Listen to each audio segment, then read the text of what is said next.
Hi friends, welcome to your channel Additional Information. Luggage இதை பற்றின ஒரு இன்ஃபர்மேஷன் தான் நம்ம இந்த வீடியோவில் பார்க்க போகிறோம். நம்ம இப்போ ட்ராவல் பண்ண போகிறோம் அப்படின்னா நமக்கு வேணுங்கிற திங்ஸை நம்ம எடுத்துகிட்டு போவோம். குறைவாக இருந்தது அப்படின்னா நமக்கு ட்ராவல் நல்லாயிருக்கும், கம்ஃபர்டபுளாக இருக்கும். நாம் இப்போ தூரம் அதிகமாக ட்ராவல் பண்ண போகிறோம் அப்படின்னா நமக்கு கொஞ்சம் திங்ஸ் அதிகமாக தான் இருக்கும். அதை நம்ம கொண்டு போய் தான் ஆகணும், வேறு வழி இல்லை. எனக்கு கிடைச்ச இந்த லக்கேஜ் அனுபவத்தை உங்களுக்கு ஷேர் பண்ண போகிறேன். This video is sponsored by BuyMode shopping app. BuyMode அப்படிங்கிறது ஒரு e shopping mobile app. Play store, app store இது ரெண்டுலேயுமே BuyMode இ-ஷாப்பிங் அப்ளிகேஷன் இருக்குது.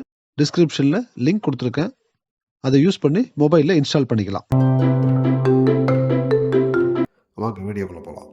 வீட்டிலேருந்து பஸ் ஸ்டாப் வரைக்கும் ஆட்டோவில் ட்ராவல் பண்ணேன். என்கிட்ட ஒரு ஹேண்ட்பேக், அப்புறம் 2 அட்டைப்பெட்டி, அதாவது 3 லிட்டர் குக்கர் இருக்கக்கூடிய ஒரு அட்டைப்பெட்டி, அதுக்கப்புறம் ஒரு டேபிள் ஃபேன் இருக்கக்கூடிய அட்டைப்பெட்டி. ஸோ இந்த 3 லக்கேஜ் என் கையில் இருந்தது. ஸோ ஹேண்ட்பேக் ப்ராப்ளம் இல்லை, அது நம்ம ஷோல்டரில் மாட்டிக்கலாம். ஹேண்ட்பேக் ஷோல்டர்லையும் அட்டைப்பெட்டி 2மே எடுத்து என்னுடைய ட்ராவல் ஸ்டார்ட் ஆகிடுச்சு. திருநெல்வேலி டு மதுரை, அதாவது சங்கர் நகர் தாளையத்து அந்த பஸ் ஸ்டாப்பில் தான் நான் இருக்கேன். பொதுவாக நான் போகிறப்போ தனியார் பஸ்ஸுகளில் தான் புக் பண்ணிட்டு போவேன், நைட் ட்ராவல் அப்படிங்கிறதுனால. இந்த தடவை பொங்கலுக்கு பகலில் ட்ராவல் பண்ணி ஆயிடுச்சு. திருநெல்வேலி டு மதுரை அந்த பஸ் ஏறிட்டேன். கண்டக்டர் வந்தார், பெட்டியில் என்னன்னு கேட்டார், டேபிள் ஃபேன் என்ன. கண்டக்டர் ஃபுல் டிக்கெட் லக்கேஜ் எடுக்கணும்னு சொன்னார். சரி ஓகே அப்படின்னு ஸோ அதுக்கான ஃபுல் டிக்கெட்டை வாங்கியிருக்கேன். லக்கேஜ் ரேட் 125 ரூபாய். மதுரைனா மதுரையே போய் நம்ம இறங்கிடக்கூடாது, நம்ம திருமங்கலத்தில் இறங்கணும். திருமங்கலத்துலேருந்து ஆரப்பாளையம் போகணும். ஆரப்பாளையத்துலேருந்து நம்ம கோயம்புத்தூருக்கு பஸ் இருக்குது. திருமங்கலம் டு ஆரப்பாளையம் பஸ் ஏறினேன். அதில் கண்டக்டர் லக்கேஜுக்கு டிக்கெட் போடணுன்னாரு. சரி ஓகே போட்டுங்க அப்படின்னு Thirumangalam to Arappalayam luggage rate 35 ரூபாய் ஃபுல் டிக்கெட்டு. ஆரப்பாளையம் இறங்கி கோயம்புத்தூருக்கான பஸ்ஸை தேடி ஏறிட்டேன். பஸ்ஸில் ஒரு 10 பேர் தான் இருப்பாங்க, கூட்டமே இல்லை. பொங்கல் டைம் அப்படிங்கிறதுனால டுவர்ட்ஸ் கோயம்புத்தூர் கூட்டம் கிடையாது. மதுரையிலேருந்து கோயம்புத்தூர் போகிறோம் அப்படின்னா பெரும்பாலான பஸ்ஸுகள் சிங்கநல்லூர் தான் போகும். Madurai Arappalayam to Coimbatore luggage rate half ticket 85 ரூபாய்.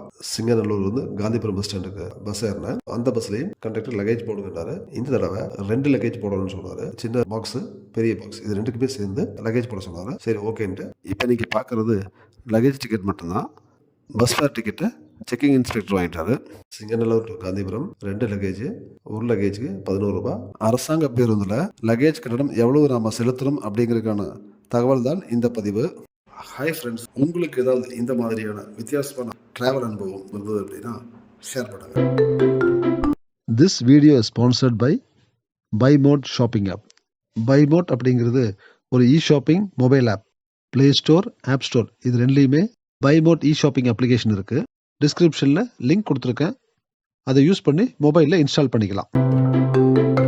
மறக்காமல் லைக் பண்ணுங்கள், ஷேர் பண்ணுங்கள், சப்ஸ்கிரைப் பண்ணுங்கள். Thank you friends.